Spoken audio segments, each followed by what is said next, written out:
kalau orang ngomong terlalu formal, dalam bahasa Indonesia kita sebut kaku. Apakah common kita pakai kata stiff atau rigid? Well, Martin, if someone uses too formal words in a casual context, for example, normally we say with friends, I'm sorry for the trouble in a casual context, right? Yeah. But they say, I apologize for the inconvenience. Yeah. What do you think? When we use stiff or rigid in that context? Yeah, you could say stiff. You could say rigid.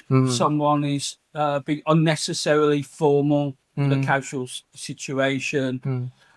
Anyway, we often say someone's being a bit stuffy. And they're not, lightening up a bit. Stuffy? Yeah, stuffy. Yeah. Is that used in the UK? Yeah, it's used in the UK for someone who they often use the formal words, even in a more casual, informal setting. Yeah.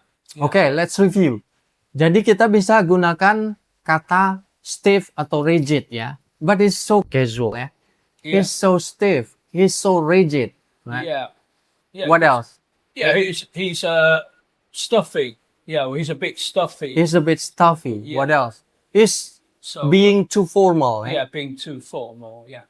Okay. They're not doing it because they're trying to be superior. They're just doing it because they may be being brought up that way. Okay, Martin, but in another case, they do it because they don't know, Martin. They don't know how to differentiate, especially learners. You know what I mean?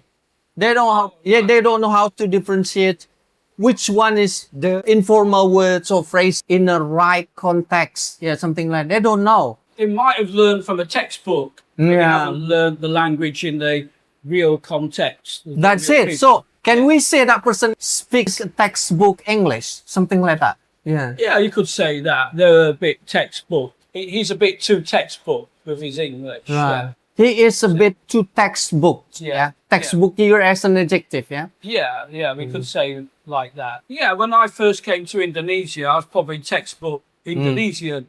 And then I learned more of the actual real words that Indonesians use.